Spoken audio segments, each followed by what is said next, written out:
Inson huquqlarini himoya qilish sohasidagi amaliy ishlari, inson huquqlarini himoya qilish sohasidagi nodavlat tashkilotlardagi faoliyati, ayollar va bolalar huquqlarini himoya qilishga hamda inson huquqlari sohasidagi ta'lim va targ'ibotga qo'shgan hissasi uchun bir guruh fuqarolar, tashkilotlar vakillari hamda tashkilotlar inson huquqlari himoyasi uchun ko'krak nishoni bilan taqdirlandi.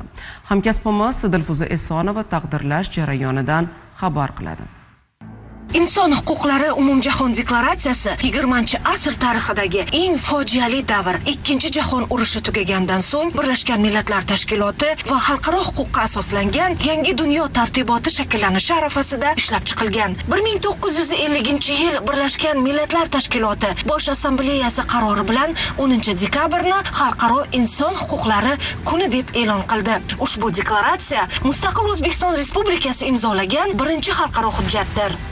Sana munosabati bilan bugun inson huquqlari bo'yicha O'zbekiston Respublikasi Milliy markazida inson huquqlarini himoya qilish sohasidagi amaliy ishlari, ushbu sohada ish yuritayotgan nodavlat notijorat tashkilotlari, sohada ta'lim, fan va targ'ibot hamda xalqaro hamkorlikni rivojlantirishga qo'shgan hissasi uchun bir guruh hamyurtlarimiz va xalqaro tashkilotlar vakillari inson huquqlari himoyasi uchun ko'krak nishoni bilan taqdirlandi.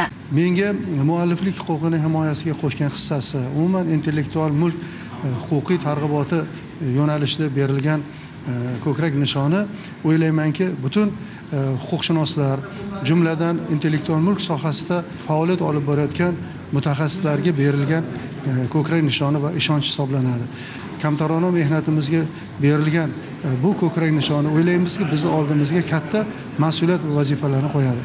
O'zbekiston kasaba uyushmalari federatsiyasi ham shu inson huquqlari masalasidagi, ayniqsa mehnat sohasidagi bizning fuqarolarimizni huquqlarini ta'minlashdagi ishlarini e'tirof etilgan holda taqdirlandi. Bugungi kunga kelib O'zbekiston xalqaro mehnat tashkilotini 25 ta konvensiyasi va bitta protokolni ratifikatsiya qildi va bu nimani beradi? Bu bugungi kunda O'zbekistonda mehnat sohasidagi qonunchiligimizni xalqaro standartlarga, normalarga uyg'unlashganligini ko'rsatadi. Dilfuza Esonova, Farruxut Bosarov, Zamon informatsion tahliliy dasturi uchun.